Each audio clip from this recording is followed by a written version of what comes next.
صحابہ دے اسی نوکر جڑے نوکر ہے وہ بولو باقی کوئی نہ بولو اسی نوکر سمجھ آوے ذرا میں پتہ چلے سارے صحابہ کے نوکر بیٹھے ہوں اسی نوکر صحابہ کے لے شوق سے نام صحابہ کا اور رکھ دل میں شوق صحابہ کا گر طلب ہے تجھ کو جنت کی تو پلہ تھام صحابہ کا جی ہم صحابہ کو مانتے ہیں میں نے کہا ٹھیک ہے ہم بھی مانتے ہیں لیکن اتو نہیں اسی اندروں صحابہ مننے ہیں کیسے میں نے کہا ایک صحابی کا نام ہے حضرت سعد بن عبادہ کہہ دو سبحان اللہ جی نام سنا ہے میں نے کہا ان کی واقعہ سنا دو میں نے کہا سنو مشکات کے اندر بھی ہے جمی حدیث کی کتابوں کے اندر یہ بات موجود ہے آپ کی والدہ فوت ہوئی بھاگے بھاگے رسول اللہ کی پاک بارگاہ میں تشریف لے آئے صحابہ کو نہیں پتا تھا حاجت روا مشکل کشا اللہ ہے کیوں آئے رسول اللہ کے دروازے پر کیونکہ انہیں پتا ہے اللہ دیتا ہے پر صدقے محمد کے ہی دیتا ہے اللہ کرم فرماتا ہے صدقے محمد کے ہی کرم فرماتا ہے پاک نبی کی پاک بارگاہ کے اندر سعد بن عبادہ صحابی رسول حاضر ہو گئے یا رسول اللہ صلی اللہ علیہ وآلہ وسلم آقا یا رسول اللہ میری ماں دنیا کا سہارا مجھ سے جدا ہو گئی ہے آقا میں بڑا پریشان ہوں کہ قبر قیامت کی منزلیں بڑی اوکھی ہیں بڑی مشکل منزلیں آقا میں آپ کی بارگاہ میں آیا ہوں سوال لے کر میرے آقا میں چاہتا ہوں میری ماں کو قبر کا عذاب نہ ہو میں چاہتا ہوں میری آقا میری والدہ قبر کے اندر سکون کی زندگی گزار سکے میں چاہتا ہوں میری ماں کو میری طرف سے کچھ تحفہ مل سکے زندگی تھی میں تھی تو تھوڑی سی بہت میں نے خدمتیں کی اب مرنے کے بعد میں کیا کروں میرے آقا کونین نے فرمایا او میرے غلام پریشان ہون دی لوڑ کوئی نہیں ہے کیونکہ غمخار نبی تواڈے سامنے موجود ہے عزتاں والا نبی تواڈے سامنے موجود ہے نبیاں دا سردار تواڈے سامنے موجود ہے نبیوں دا سردار تواڈے سامنے موجود ہے آقا کی کرنا وے میرے کملی والے نے فرمایا او میرے غلام سعد مدینے دے اندر غلاماں نوں پانی دی بڑی لوڑ ہے پانی دی بڑی دقت اور پریشانی ہے آقا کی کراں فرمایا میرے غلام کنواں کھدوا دے جدوں تک مسلمان چرندے پرندے درندے پانی پینے جا رہے گے ادوں تک تیری مانو رب العالمین امن و سکون بھی عطا فرماوے گا اور ثواب بھی عطا فرماتا رہے گا حضرت سعد بن عبادہ حضور نے کہا کیا کرو یہ کام تو یہاں سے ایک اور بات پتہ چلی کہ مرنے کے بعد اگر زندہ بندوں کا نفع کیا ہوا عمل مردوں کو ثواب نہیں پہنچتا تو آقا نے حکم دیا کیوں ہے اچھی آنکھو یار سبحان اللہ آقا نے حکم دیا کیوں ہے آقا نے بتا دیا مرنے والا بندہ مر جاتا ہے لیکن زندہ بندے کا کیا ہوا عمل اسے قبر میں پہنچتا بھی ہے اسے سکون بھی میسر آ سکتا ہے اب کنواں کھدوایا توجہ ہے کنواں کھدوا دیا حکم ہو کملی والے کا عمل صحابہ نہ کریں کیسے ممکن ہے کیسے ممکن ہے کنواں کھود دیا غلام پانی پی رہے ہیں اب کنواں کھودا گیا کنویں پہ جو نام لکھا اونچی آنکھو ذرا کنویں پہ جنابے والا نام کیا لکھا حاضی لِأُمِّ سعد اور ایک کنواں سعد کی ماں کا کنواں ہے انہیں تھے ذہن حاضر رکھیو ذرا یہ کنواں سعد کی ماں کا ہے عمل کس لیے کیا اللہ کی رضا کی خاطر کیا اب اس کنویں پہ نام کیا رکھا حاضی لِأُمِّ سعد یہ سعد کی ماں کا کنواں ہے تو اس کنویں پہ نام اللہ کا آیا یا غیر اللہ کا آیا بولو غیر اللہ کا آیا بندہ کوئی بھی ہے وہ غیر اللہ ہے اللہ ایک تھا ایک ہے ایک رہے گا اب اس کنویں پہ نام کس کا آیا غیر اللہ کا سعد صحابی رسول ہیں بڑا مقام ہے لیکن اللہ تو نہیں ہے نا خدا تو نہیں ہے نا لیکن کنویں پہ کیا لکھا حاضی لِأُمِّ سعد اور یہ کنواں سعد کی ماں کا کنواں ہے تو صحابی سے بڑا ہمیں کوئی مفسر ملتے ہیں آج کل کوئی محدث کوئی پڑھا لکھا سوال ہم پہ نہ کرو، اعتراض ہم پہ نہ کرو، صحابی پہ کرو، آپ نے کیوں نام لکھا غیر اللہ کا کنویں پہ؟ اگر وہاں سے سر تمہارا نیچے ہو جائے تو یہ بھی سمجھ لو غوث پاک کا بکرا کس نیت سے ہم کہتے ہیں، یہ لنگر غوث پاک کا کس وجہ سے کہتے ہیں؟ اس پہ غیر اللہ کا نام تو آیا ہے، لیکن حقیقت میں یہ اللہ کی عطا سے ہم نے سارے کام کیے ہیں، اللہ کی رضا سے ان کے لیے صالح ثواب پیش فرما رہے ہیں۔ تو اب آپ بات کو سمجھ آ گئی ہے کہ غیر اللہ کا نام کسی چیز پہ آ جائے تو بندہ کافر نہیں ہوتا، ہاں اس وقت ہوتا ہے جب کوئی جانور ذبح کرے تو اللہ کے نام کے علاوہ بتوں کا نام لے، غوث کا نام لے، کسی پیر کا نام لے کوئی، لیکن الحمدللہ ہمارے سٹیجوں سے یا اہل سنت کی کسی کتاب سے کوئی مائی کا لال یہ ثابت کر کے نہیں دے سکتا۔ میرا چیلنج ہے کوئی ثابت کر کے دے دے کہ جس نے لکھا ہو جانور ذبح کرتے وقت تم بسم اللہ نہ پڑھو، غوث کا نام لو، یا کسی بندے نے غوث کا نام لیا ہو، ثابت کر کے تو کوئی بندہ دے، لیکن ثابت کر ہی نہیں سکتا۔ کیوں؟ سچائی چھپ نہیں سکتی بناوٹ کے اصولوں سے،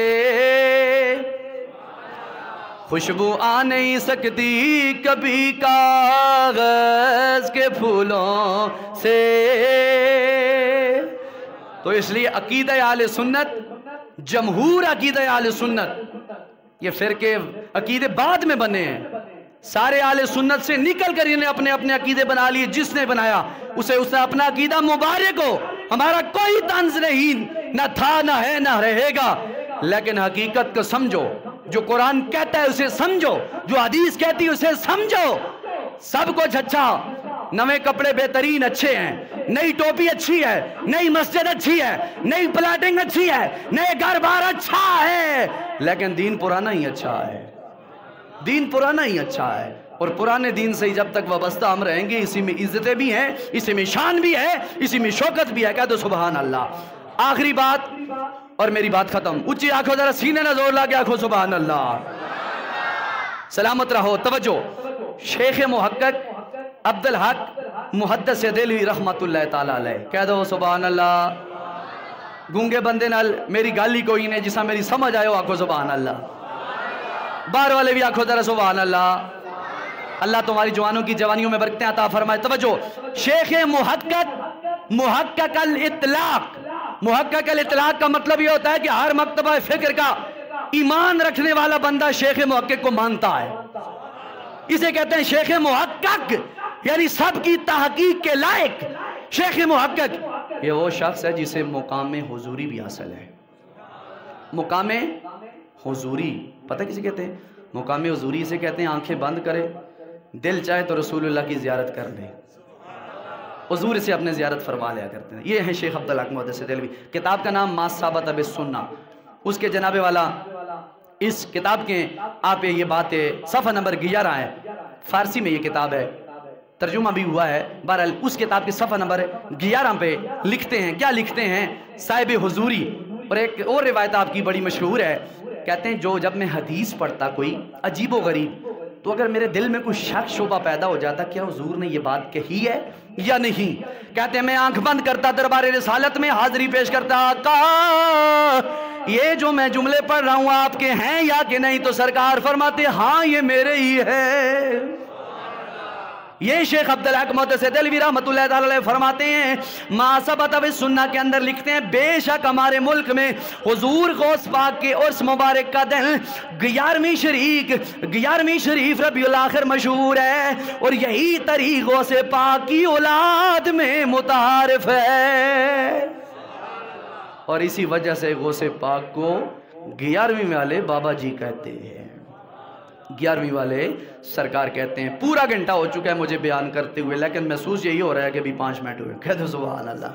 تو بہرحال گرامی القدر، یہ آپ کی محبت ہے، اور میں محبت سے تیاری کر کے آتا ہوں، یہ نہیں کہ میں تیاری نہ کیے بغیر آپس آپ کے سامنے تیاری کر کے آتا ہوں، آئے الرٹ ہو کے آتا ہوں، اور حضور کے غلاموں کو ایسی محبت کی باتیں سناتا ہوں۔ میرا اللہ میری محبت بھی قبول و منظور فرمائے، آپ کی محبت بھی قبول فرمائے، اور نتیجہ یہی ہے، رزلٹ یہی نکلا کہ ہم اپنے مالک کونین رب العالمین کو ذاتی طور پر حاجت روا، مشکل کشا مانتے تھے، مانتے ہیں اور مانتے رہیں گے۔ اور پھر اگر اعتراض کوئی کرے کیونکہ تسی سننی بھولے بھالے ہو نا. جس ٹائم کوئی سامنا ہوئے تسی سر چاہ کے استاداں کو پوچھساں خود جواب دیا کرو, اکڑ کے جواب دیا کرو. بھائی عام حاجت روا مشکل کشا اللہ کو ذاتی طور پر مانتے ہیں, غوث پاک کو, صحابہ کرام کو, آل بیت اطہار کو, انبیاء کرام کو. اگر ہم حاجت روا مشکل کشا مانتے ہیں تو ذاتی طور پر نہیں مانتے, اللہ کی عطا, اللہ کی مدد سے وہ ہماری مدد فرماتے ہیں اور ہم ان کو مانتے ہیں. اور سرکار نے فرمایا لا اخاف علیکم ما اخاف علیکم ان تشرکوا بعدی. او میرے غلاموں سنو, مجھے اس بات کا غم اور پریشانی نہیں ہے کہ تم میرے بعد مشرک ہو جاؤ گے, شرک کرنے لگ جاؤ گے. مجھے اس بات کا کوئی خوف نہیں ہے. جب آقا کہے مجھے کوئی خوف نہیں ہے, تو کہ شرک ہو رہا ہے, تو بہرحال عقل ہوتی تو نہ خدا سے لڑائی لیتے, عقل ہوتی تو نہ خدا سے لڑائی لیتے. اس لیے یہ گھٹائیں اسے منظور ہے بڑھانا تیرا. تو بہرحال اللہ تعالی ہمیں جمیع انبیاء کرام, آل بیت اطہار, صحابہ کرام, اولیاء اللہ کی روشن دلیلوں کے ساتھ وابستہ رہ کے زندگی بسر کرنے کی توفیق عطا فرمائے. وآخر دعوایا ان الحمدللہ رب العالمین. جزاک اللہ واحسن الجزا. کھانا سامنے رکھ کر دعا کیوں کرتے ہیں میں نے حدیث کے سامنے آپ کو سمجھایا. اب اگلی بات, آپ کہتے ہیں جی یہ غوث پاک کا بکرا ہے. چودھری صاحب سے پوچھا یہ جی جو ہمارا بیل ہے, یہ داند ہے, یہ اساں غوث پاک دے نائند ہے. کس دے نائند ہے؟ غوث پاک نا. اور جو خشک توحید والے ہیں وہ کہتے ہیں جی نہیں تم شرک کرتے ہو, تم بدعت کرتے ہو, یہ کیوں نہیں کہتے ہو یہ اللہ کا ہے. ایک بندہ مجھ سے اسی بات پہ اعتراض کرنے لگا تو میں نے کہا مولانا صاحب ٹھیک کہتے ہیں آپ, یہ ٹوپی کس کی ہے؟ جی میری ہے. میں نے کہا آپ کی کیسے ہو سکتی ہے, حالانکہ رب العالمین فرماتا ہے للہ ما فی السماوات وما فی الارض, جو کچھ زمین و آسمان میں ہے رب العالمین فرماتا ہے وہ میرا ہے. تو مولانا صاحب آپ کہتے ہیں یہ ٹوپی میری ہے, تو اس پہ غیر اللہ کا نام نہیں آ گیا؟ آپ اللہ ہیں یہ غیر اللہ؟ جی غیر اللہ ہے. تو میں نے کہا ہم ادھر کہتے ہیں یہ غوث پاک کا بیل ہے, غوث پاک کا بکرا ہے, غوث پاک کی نیاز ہے, تو تم کہتے ہو غیر اللہ پہ نام آ جائے تو شرک ہو جاتا ہے, بدعت ہو جاتا ہے, تو تم اللہ ہو غیر اللہ, غیر اللہ. میں نے کہا یہ ٹوپی پہ تمہارا نام آ گیا پھر شرک نہیں ہوا؟ چادر کس کی میری ہے تو شرک نہیں ہوا؟ کہنے کہ یہ تو بات ہے. میں نے کہا بات سمجھنے کی ہوتی ہے, حقیقت اور ہوتی ہے, مجاز اور ہوتا ہے, سمجھانا پڑتا ہے. جو ہم کہتے ہیں غوث پاک کا بکرا, غوث پاک کا لنگر, یہ ذاتی طور پہ ہم شرک تب کریں جب ہم بکرا ذبح کرنے لگیں تو کہیں گے بسم اللہ غوث پاک. ہم ذبح کرتے وقت کہتے ہیں بسم اللہ غوث پاک؟ بولو کیا کہتے ہیں؟ بسم اللہ اللہ اکبر, بسم اللہ اللہ اکبر. او نادانو, ہم جب کوئی بھی چیز قربان کرتے ہیں یا اسے ذبح کرتے ہیں تو غوث کا نام نہیں لیتے, کسی ولی نبی کا نام نہیں لیتے, پالنے والے پروردگار کا نام لے کر اس بات کی ہم گواہی دیتے ہیں کہ میرا پالنے والا رب وحدہ لا شریک تھا, وحدہ لا شریک ہے اور وحدہ لا شریک رہے گا. سمجھ آ گئی بات؟ ہم یہ تب غیر اللہ کہلائے گا لنگر جب ہم اسے تقسیم کرتے ٹائم یا اس جانور کو ذبح کرتے وقت کہیں گے غیر اللہ کا نام آ جائے. میں 10 سے زیادہ تفاسیر کے حوالے دے سکتا ہوں آپ کو کہ جن پہ علماء نے لکھا ہے غیر اللہ سے مراد یہ ہے کہ تم چیز کو ذبح کرتے وقت غیر اللہ کا نام لو, پھر یہ شرک کہلائے گا, پھر یہ بدعت کہلائے گی. لیکن میں ایک بات یہاں پہ ایک اور کرنا چاہوں گا, وہ بھی دلائل کے ساتھ. کہہ دو سبحان اللہ. اہل سنت کے سٹیج سے الحمدللہ جہاں بھی پڑھے لکھے لوگ موجود ہیں وہ حقیقت کی بات کرتے ہیں اور لوگوں کو سمجھاتے ہیں کہ ہمارا رب وحدہ لا شریک تھا, ہمارا رب وحدہ لا شریک ہے, ہمارا رب وحدہ لا شریک رہے گا. سنیں, غیر اللہ پہ نام آ گیا, شرک ہو گیا. میں نے کہا صحابہ کو مانتے ہو؟ جی مانتے ہیں. ہم تو نعرہ لگاتے ہیں جی نوکر صحابہ کے. میں نے کہا ہم صرف نعرہ ہی نہیں لگاتے ہیں, ہم عمل بھی کرتے ہیں کہ نوکر صحابہ کے. اونچی آنکھو یار سبحان اللہ. ہم عمل سے بتاتے ہیں غوث پاک نے ثابت یہ کر دیا میں بے خبر، اپنے مریدوں سے بے خبر نہیں ہوں، باخبر ہوں۔ اور غوث پاک کے پاس یہ طاقت کہاں سے آئی؟ ذاتی طور پر نہیں، ہم ذاتی طور پر کسی نبی، کسی ولی، کسی بھی بندے کے مدد کے قائل نہیں ہیں ذاتی طور پر۔ یہ بار بار میں اس لیے کہتا ہوں، میں آپ کو سمجھانا چاہتا ہوں، آپ سمجھے بات کو، تاکہ کوئی بھی جناب والا بد عقیدہ آپ سے یہ نہ کہے کہ آپ شرک کرتے ہیں، آپ بدعت کرتے ہیں۔ آپ ثابت کر کے دیں کہ ذات اور عطا کیا ہوتا ہے۔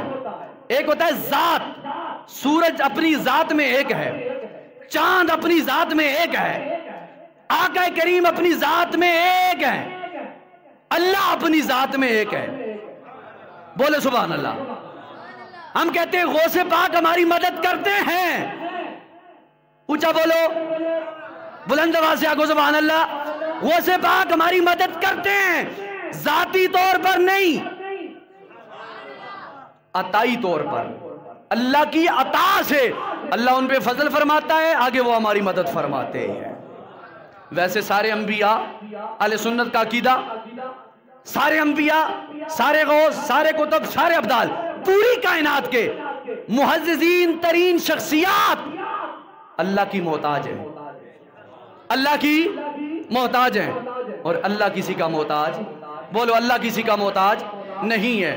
وہ وحدہ لا شریک تھا، وہ وحدہ لا شریک ہے، وہ وحدہ لا شریک رہے گا، نہ اس کا ثانی تھا نہ اس کا ثانی ہے، لا مثل لہو لا مثال لہو لا جسم لہو لا جسام لہو، وہ جسم میں واحد، وہ شان میں واحد، وہ اوقات میں واحد، وہ ربوبیت میں واحد، وہ اپنی شان میں واحد، وہ اپنے کمالات میں واحد، وہ اپنی شخصیت میں واحد تھا، ہے اور رہے گا۔ لیکن جو آگے ہم کہتے ہیں یا رسول ہماری مدد فرمائیں، جو کہتے ہیں یا صدیق اکبر ہماری مدد فرمائیں، جو کہتے ہیں یا مولا علی ہماری مدد فرمائیں، ہم کہتے ہیں یا غوث اعظم مدد فرمائیں، تو یہ ذاتی مدد نہیں ہے، یہ عطائی مدد کہلائی جائے گی۔ کون سی مدد کہلائی جائے گی؟ عطائی مدد کہلائی جائے گی۔ عطا کا مطلب ہوتا ہے کسی کو عطا کر دینا، عطا کر دینا۔ رسول اللہ صلی اللہ علیہ وآلہ وسلم نے بہت سے صحابہ کرام کو بڑی بڑی نوازشات سے بڑے بڑے معمولات عطا فرمائے۔ ریشم مرد مومن پر حرام ہے، میرے آقا نے اپنے صحابی سے فرمایا تو اپنی زندگی میں ریشم پہن سکتا ہے، تو پہن سکتا ہے۔ اور بھی کئی ایسے معمولات ہیں کہ مکے کے اندر، مدینے کے اندر درخت، اس کا پتا جو مارنا، مکھی مارنا غلط ہے، نہ تم درخت کاٹ سکتے ہو۔ لیکن میرے نبی نے ایک صحابی سے فرمایا تم مکے مدینے میں کوئی درخت کاٹنا چاہتے ہو تو کاٹ سکتے ہو، یہ محمد تمہیں اجازت دیتا ہے۔ وہ درت بے نہ کوئی ہی تولے، سر جا کے آکھو یار سبحان اللہ۔ وہ درت بے نہ کوئی ہی تولے، وہ کون دری سے کرے، جد منہ وچو رب بولے، جد منہ وچو رب بولے، تو پھر کیوں نہ کہوں دیاں کیا باتاں ہو دیاں، کیا باتاں ہو دیاں، کیا باتاں سرگیدہ تارائے، آگو سبحان اللہ، سرگیدہ تارائے کملی والڑیا، سنو تیرا سہارا اے، سنو تیرا سہارا اے، او دیاں کیا باتاں ہو دیاں، کیا باتاں ہو دیاں، کیا باتاں ہو دیاں، کیا باتاں۔ حضرات فکر اگلی بات، یہ تو اعظم کی جو لوگ 11ویں دیتے ہیں ان کو ملتا کیا ہے؟ ظاہری بات ہے خرچے ہوتے ہیں، جس طرح چودھری صاحب نے 11ویں کا اہتمام کیا، 11ویں کے نام پر 11 دیگیں کی اور بھی ہماری خدمتیں کی، اللہ قبول و منظور فرمائے۔ حضور کے غلام پوری امت میں جہاں کہیں بھی ہیں اپنی محبت کا اظہار کرتے ہیں۔ اب 11ویں کرنے والے شخص کو رب العالمین عطا کیا فرماتا ہے؟ کہہ دو سبحان اللہ۔ حضرت قاضی عماد علوی بن نظام الدین بن شاہ محمد بن قاضی وحید الدین قادری رحمت اللہ تعالی علیہ نے فرمایا، کہہ دو سبحان اللہ، برہان پور، کیا؟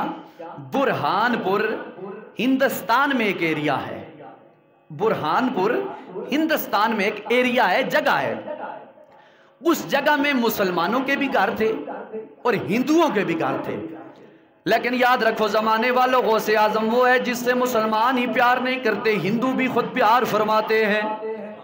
اونچی آنکھوں سبحان اللہ۔ آؤ جناب والا، میں کہنا چاہتا ہوں گائے 11ویں شریف سے پیار کرنے والے کو ملتا کیا ہے؟ میرے پاک نبی کے غلام بھی رہتے تھے لیکن کچھ 11ویں کا اہتمام کرتے تھے، لیکن برہان پور کے اندر شہر ہندوستان کے اندر ایک ایسا ہندو تھا جو ہر مہینے غوث پاک کی 11ویں پکا کر لوگوں کو بلا کر تقسیم کیا کرتا تھا۔ اونچی آنکھو یار سبحان اللہ۔ ہر مہینے 11ویں، اب آخر انسان ہے، اس نے مرنا ہے، وقت آ گیا اس ہندو کا مرنے کا، مر گیا۔ ہندوؤں کی یہ رسم ہے، یہ ان کی شریعت ہے کہ جب بندہ مر جائے لکڑیاں کٹھی کی جاتی ہیں، آگ جلائی جاتی ہے، آگ پہ جناب والا رکھ کے اسے جناب والا چھائی بنا دیا جاتا ہے، راکھ بنا دیا جاتا ہے۔ اب اس ہندو کو مرنے کے ساتھ فوراً ہی لکڑیاں کٹھی کی گئیں، اللہ اکبر، لکڑیوں پہ اس کا جناب والا جنازہ رکھا گیا۔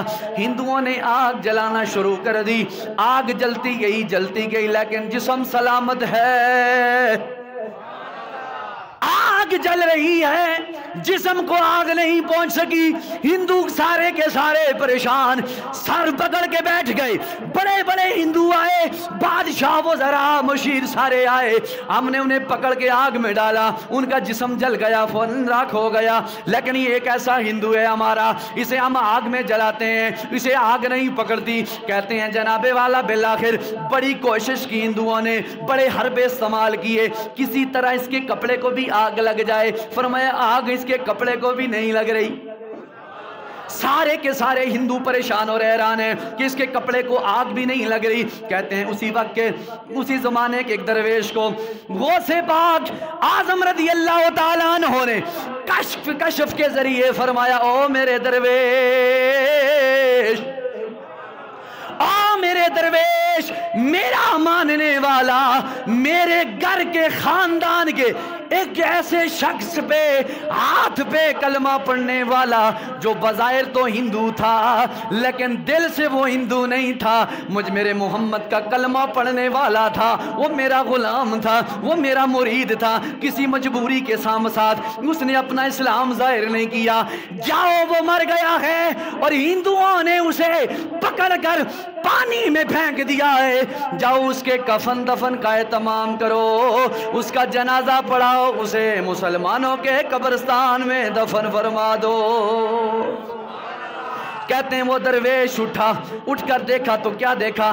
دریا کے کنارے وہ لاش پڑی ہے اس ہندو کی جو حقیقت میں مسلمان ہو چکا تھا، بظاہر جناب والا اس نے اپنا کسی مصلحت کے تحت اپنا ایمان چھپایا ہوا تھا۔ اس درویش نے آپ کو اٹھا کر گھر لے کے آیا، اسے جناب والا نئے سرے سے غسل دیا، کفن پہنایا، جنازہ پڑھا کر دفن کر دیا۔ ہندوؤں میں شور مچ گیا، اور جسے آگ نہ جلائے اسے پانی نے بھی نہیں قبول کیا۔ بات کیا ہے؟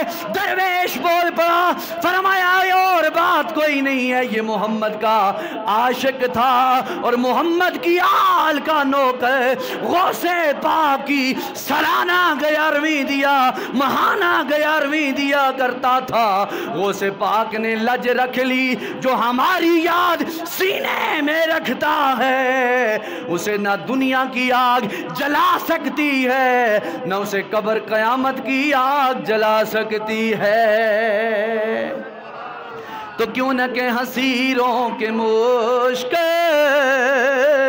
کشا غوث اعظم، فقیروں کے حاجت روا غوث اعظم۔ تو اس لیے حضرات وقار توجہ فرمائیں۔ اور میرے نبی کریم صلی اللہ علیہ وآلہ وسلم کے غلاموں، اب جو مشہور و معروف ہے کہ ہم 11ویں شریف پکاتے ہیں، مشہور ہے کہ ہم 11ویں شریف کرتے ہیں، اور یہ صرف مشہور ہی نہیں ہے، ہماری گڈی میں بھی پڑا ہے 11ویں شریف منانا۔ آج میں آپ کو بتاؤں گا کہ 11ویں شریف ہے کیا، اسے 11ویں کہتے کیوں ہیں۔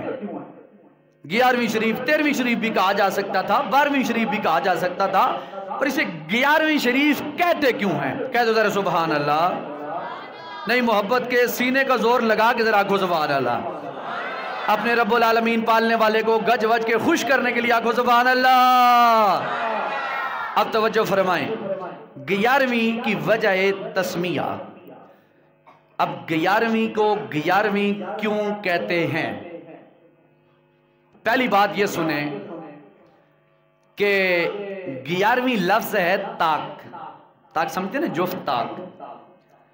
اور جب جنازہ ہوتا ہے تو ہماری کوشش ہوتی ہے کہ صفیں طاق بنائی جائیں، طاق بنائی جائیں۔ کیوں؟ اس وجہ سے کہ اللہ جفت نہیں ہے، اللہ طاق ہے۔ اللہ کیا ہے؟ 1 3 5 7 9 11، یہ لفظ کتنے ہیں؟ طاق ہیں۔ 13 لے لو، 15 لے لو، 17 لے لو، 19 لے لو، 21 لے لو، 23 لے لو، جتنے الفاظ ہیں یہ کیا ہیں؟ طاق ہیں۔ اور طاق لفظ کی ماہیت اور مقام جو ہے اللہ کی بارگاہ میں بڑا قابل قبول ہے، بڑا قابل قبول ہے۔ اب دوسری بات، 11ویں کو 11ویں کیوں کہتے ہیں؟ دراصل غوث پاک، غوث کا معنی میں نے آپ کو بتایا تھا حاجت روا، فریاد کو سننے والا، اور پھر فریاد سن کر اس پر پہنچ جائے فوراً، اسے غوث اعظم کہتے ہیں۔ غوث پاک اپنی زندگی میں ہر مہینے کی 11 تاریخ کو، ہر مہینے کی 11 تاریخ کو جو اسلامی مہینہ ہے، محرم، صفر، ربیع الاول، ربیع الثانی، جمادی الاول، جمادی الثانی، رجب، شعبان، رمضان، شوال، ذوالقعدہ، ذوالحج اور پھر محرم، یہ جو اسلامی مہینے ہیں، ان اسلامی مہینوں کی 11 تاریخ کو غوث پاک ایک ختم دلایا کرتے تھے، ایک ختم کیا کرتے تھے۔ وہ ختم کیا تھا؟ اللہ کے محبوب تاجدار مدینہ رحمت عالم صلی اللہ علیہ وآلہ وسلم کی کیونکہ دنیا میں تشریف آوری 12ویں رات تھی، سرکار کا جناب والا دنیا میں تشریف لے آنا 12ویں رات تھی، اور غوث پاک رضی اللہ تعالیٰ عنہ سرکار کی آمد کی خوشی میں ہر مہینے کی 11ویں تاریخ کو کہ ان کے آنے والی رات 12ویں ہوتی تھی، 11ویں تاریخ کو غوث پاک تیرے میرے نبی مکرم صلی اللہ علیہ وآلہ وسلم کی یاد میں محفل سجاتے تھے، لوگ آپ کے پاس آتے تھے، آپ ختم دلاتے تھے، اور جو حاضر خدمت تو عام ہوتا تھا وہ پکا کر لوگوں میں تقسیم کر دیا کرتے تھے۔ تادم آخر غوث پاک جب تک زندہ رہے 11ویں کے ہر مہینے کو جناب والا یہ تمام کرتے، جناب والا ختم کلام پاک پڑھتے، لوگوں کو واضح نصیحت کرتے، ہدایت کی طرف بلاتے، پھر جناب والا اپنی زندگی میں یہ آپ کا 90 سال کی زندگی میں یہ آپ کا دستور رہا کہ ہر 11 تاریخ کو، ہر اسلامی مہینے کی 11 تاریخ کو آپ جناب والا نبی مکرم کی پاک بارگاہ میں ختم پاک کا نذرانہ پیش کرتے، تو مشہور ہو گیا 11ویں والا بابا، مشہور کیا ہو گیا 11ویں والا بابا۔ اب غوث پاک رضی اللہ تعالیٰ عنہ دنیا سے رخصت ہو گئے، دنیا سے چلے گئے۔ آپ کے دنیا سے جانے کے بعد بھی آپ کے ماننے والے لوگ اس دن سے لے کر آج تک، ہندوستان سے لے کر افغانستان تک، افغانستان سے لے کر پاکستان تک، جہاں جہاں بغداد شریف سے لے کر عرب شریف تک، جہاں جہاں تک غوث اعظم کے ماننے والے ہیں، وہ 11ویں شریف غوث اعظم کی نسبت سے کرتے ہیں، لیکن در حقیقت اس 11ویں شریف میں بحکم 11ویں شریف میں یاد غوث اعظم ہی نہیں ہے، ہے، یادگار زمانہ نبیوں کے امام کی یاد پائی جاتی ہے۔ جزاک اللہ چودھری صاحب، اللہ تعالیٰ مزید برکتیں عطا فرمائے، کہہ دو سبحان اللہ۔ او میرے حبیب کے غلاموں، تو پڑھ گیا کیا نام 11ویں والی سرکار۔ اس دن سے لے کر آج تک جتنے لوگ آپ کو اصالِ ثواب کرتے ہیں، کس وجہ سے؟ کہ ہمارے پیر و مرشد نے 11ویں والے دن یہ ختم پاک پڑھا تھا، اور 90 سال تک اپنی زندگی کے آخری ادوار تک یہ عمل کرتے رہے، اور غوث اعظم کے ماننے والے آج بھی غوث اعظم کی یاد کو تازہ فرما رہے ہیں۔ تو کیوں نہ کہیں کہ پڑھیے سرکار غوث اعظم و نظر کرم خدا را، سرکار غوث اعظم نظر کرم خدا را، میرا خالی کا صبر دو، میں فقیر ہوں تمہارا۔ امام المحدثین امام شافعی بیان کرتے ہیں یہی 11ویں شریف کی اصلیت ہے۔ اس وجہ سے ہم 11ویں شریف کرتے ہیں کہ غوث پاک ہر مہینے کی 11 تاریخ کو رسول اللہ کی بارگاہ میں تحفہ بھیجا کرتے تھے، اور مشہور ہو گیا 11ویں والے بابا آپ فوت ہوئے، آپ کے فوت ہونے کے بعد بھی نیک اولاد ہو، نیک مریدین ہو، نیک شاگرد ہوں، استادوں کے پیروں کے نقش قدم پہ چلتے رہتے ہیں، وہ چلتے رہتے ہیں۔ تو اس وجہ سے آج گھر گھر میں ان خوش نصیبوں کے گھر میں جناب والا یاد غوث اعظم کی ہو رہی ہے کہ جن کے دل میں غوث اعظم یعنی آل بیت اطہار کا پیار موجود ہے۔ اس سے بڑی بات کیا ہے جزاک اللہ جی بابا جی، اس سے بڑی بات اور کیا ہے ہماری آل بیت کے ساتھ محبت کی، کہ ہم کہتے ہیں غوث اعظم زمانے کا سلطان ہے، غوث اعظم دیوانوں کا سلطان ہے۔ ہمارے جناب والا جلسوں میں نعرہ غوثیہ یا غوث اعظم کے نعرے لگتے ہیں، اور اس بات کی یہ دلیل ہے کہ ہمارے سینوں میں بغض حیدر اور نہ ہی بغض آل بیت ہے، ہمارے سینوں میں نبی کی آل کی بھی محبت برقرار ہے اور نبی کے صحابہ کی محبت بھی برقرار ہے، اور اسی پہ ہمارا پختہ یقین اور ایمان ہے۔ اب توجہ فرمائے، اگلی رضی اللہ تعالیٰ عنہ کی شان و شوکت۔ ہم جناب والا ہر مہینے میں 11ویں شریف پکاتے ہیں، لنگر پکاتے ہیں، کھیر کی صورت میں، حلوے کی شکل میں، چاول کی شکل میں، بریانی کی شکل میں۔ کیا کرتے ہو؟ فرمایا غوث اعظم کی 11ویں کرتے ہیں۔ آج بتا دینا چاہتا ہوں، بعض لوگ کہتے ہیں 11ویں ہے کیا؟ بعض لوگ کہتے ہیں 11ویں اگر تم دعا کرتے ہو تو سامنے کھانا رکھ کے دعا کیوں کرتے ہو؟ یہ بھی اعتراض ہے کہ تم کھانا سامنے رکھ کے دعا کیوں کرتے ہو؟ آؤ میں میرے نبی کے غلاموں توجہ چاہوں گا۔ پہلی بات یہ میں آپ کو بتانے چاہتا ہوں کہ کھانا سامنے رکھ کر دعا ہم کس وجہ سے کرتے ہیں اور کہاں سے یہ ثابت ہے؟ کھانا سامنے کیوں رکھتے ہیں اور کھانا رکھنا کہاں سے ثابت ہے؟ حوالہ کتاب کا نام وجیز الصراط، کتاب کا نام وجیز الصراط، اس کے اندر یہ روایت موجود ہے، جب تیرے میرے کریم آقا رحمت کونین صلی اللہ علیہ وآلہ وسلم کا پیارا شہزادہ حضرت ابراہیم رضی اللہ تعالی عنہ علیہ السلام، میرے پیارے نبی کا شہزادہ ابراہیم علیہ السلام، آپ کے پیارے بیٹے کا نام بھی تھا حضرت ابراہیم رضی اللہ تعالی عنہ، آپ کا جب انتقال ہو گیا، ایک دن گزرا، دوسرا دن گزرا، تیسرا دن گزرا، حضرت ابو ذر غفاری رضی اللہ تعالیٰ عنہ صحابی رسول ہیں، فرماتے ہیں جناب والا یہ آقا کی بارگاہ میں حاضر ہوئے، سوکے ہوئے چھوارے لے کر، جناب والا اونٹنی کا جناب والا دودھ لے کر، جو کی روٹی لے کر، یہ کملی والے آقا کی پاک بارگاہ میں حاضر ہوئے، سرکار کی پاک بارگاہ کے اندر چھوارے رکھے، کھجوریں رکھی، اونٹنی کا دودھ رکھا، جو کی روٹی رکھی، فرمایا کملی والے یہ کھانا آپ کے سامنے موجود ہے۔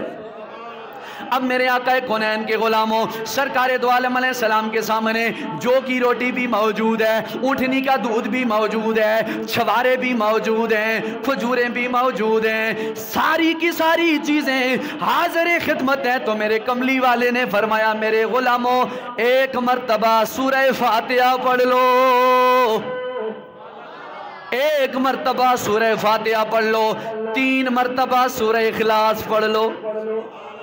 میرے آقا کونین نے ایک مرتبہ سورہ فاتحہ پڑھی، 3 مرتبہ سورہ اخلاص آقا نے بھی پڑھی، غلاموں نے بھی پڑھی، پھر سرکار نے اپنے پیارے پیارے ید اللہ والے گورے گورے ہاتھوں کو رب العالمین کی پاک بارگاہ کے اندر اٹھا دیا۔ میرے کملی والے نے دعا فرمائی، جو دعا آپ نے کرنی تھی کر دی۔ دعا کرنے کے بعد جب دعا ختم ہوئی تو ابو ذر غفاری کہتے ہیں پھر مجھے سرکار دو عالم نور مجسم صلی اللہ علیہ وآلہ وسلم نے فرمایا او میرے غلام جی آقا، فرمایا اس لنگر کو اب تقسیم کرنا شروع کر دو، لنگر کو اب تقسیم کرو۔ جو ہمارا طریقے آج کل کھانا حاضر ہوتا ہے، امام صاحب کہتے ہیں پڑھو بھائی ختم کیا سورہ فاتحہ، اور میرے آقا کونین نے فرمایا جس نے ایک مرتبہ سورہ فاتحہ پڑھی اسے اللہ آدھے قرآن کا ثواب دیتا ہے، جس نے 3 مرتبہ حالت ایمان پر سورہ اخلاص پڑھی رب کریم اسے پورا قرآن پڑھنے کا ثواب عطا فرماتا ہے۔ اب صحابہ کا یہ عمل سورہ فاتحہ پڑھی، رسول اللہ کا یہ عمل سورہ فاتحہ پڑھی، کھانا سامنے موجود ہے، آقا نے ہاتھ اٹھائے دعا فرمائی، اور دعا فرمانے کے بعد فرمایا اسے تقسیم کر دو۔ او نبی کے غلاموں ہمارا بھی یہی طریقہ ہے، کھانا سامنے رکھا جاتا ہے، سورہ فاتحہ پڑھی جاتی ہے، سورہ اخلاص پڑھی جاتی ہے، کلمات طیبات خیر پڑھے جاتے ہیں، دعا کے بعد ہم کہتے ہیں حضور کے غلاموں کو لنگر تقسیم کر دیا جائے۔ تو پتہ کیا چلا ہم کوئی شرک اور بدعت نہیں کرتے، رسول اللہ کے عمل پہ چلتے ہیں، رسول اللہ کے عمل پہ چلتے ہیں۔ توجہ فرمائیے، رسول اللہ صلی اللہ علیہ وآلہ بندے کو اس مقام تک پہنچا دیتی ہے کہ اللہ پھر فیصلے خود فرما دیتا ہے کہ جو تیرا ہو گیا وہ نہ اسے دنیا میں کوئی پریشانی آ سکتی ہے، نہ قبر قیامت کی منزلی میں کوئی پریشانی آ سکتی ہے۔ یہ ہے غوث پاک کا فیضان۔ اگلی بات سماعت فرمائے، غوث پاک رضی اللہ تعالیٰ عنہ کیونکہ یہ بچپن ہی سے پیدائشی ولی ہے، آپ کو اللہ نے بڑی کرامتوں سے نوازا، آپ نے علم حاصل کیا، اور علم کے بعد آپ کو شوق پیدا ہوا کہ میں لوگوں کے سامنے رسول اللہ کے دین کی بات کروں، بٹکے ہوئے لوگوں کو رائے راست پہ لے کے آؤں، بے ہدایتوں کو ہدایت کے رستے پہ لے کے آؤں، لیکن دل میں یہ حسرت تھی، پوری نہیں ہو رہی تھی۔ کیوں؟ لوگوں کے سامنے مجمع میں بولنا بڑا مشکل کام ہے۔ تو کہتے ہیں اسی اسنا میں ایک دن میں سویا تو مجھے خواب میں زہرا کے بابا، حسنین کے نانا، صدیق کے دلبر، فاروق کے جانی، عثمان کے پیارے، حیدر کے بھائی، امت کے آقا، امت کے غمخوار، مدینے کے تاجدار، دونوں عالم کے رسالت کے سردار محمد مصطفیٰ صلی اللہ علیہ وآلہ وسلم کی زیارت نصیب ہو گئی۔ کہتے ہیں آنکھ بند ہوئی، مقدر نے آواز دی آنکھ کھول، آج مدینے والا خود تجھے سنانے اور سمجھانے آیا ہے۔ غوث پاک فرماتے ہیں میرے نبی کے غلاموں توجہ چاہوں گا، میں رات کو سویا، کیا ہوا میری آنکھ بند ہوئی، مدینے والے نے کرم فرمایا، فرمایا عبد القادر جی آقا، فرمایا بیان کیوں نہیں کرتے لوگوں میں میری باتیں، میرا کلام سن کر لوگوں میں کیوں نہیں بیان کرتے؟ عرض کرنے لگے یا رسول اللہ دل تو بڑا کرتا ہے بیان کروں، لیکن میں جناب والا عجمی ہوں، عرب کے اندر بڑے بڑے جناب والا فصاح و لباغت کے فصیح و لسان شخص بیٹھے ہیں، بڑے پڑھے لکھے اشخاص بیٹھے ہیں، میں کیسے بولوں؟ کہتے ہیں یہ بات میں نے کہی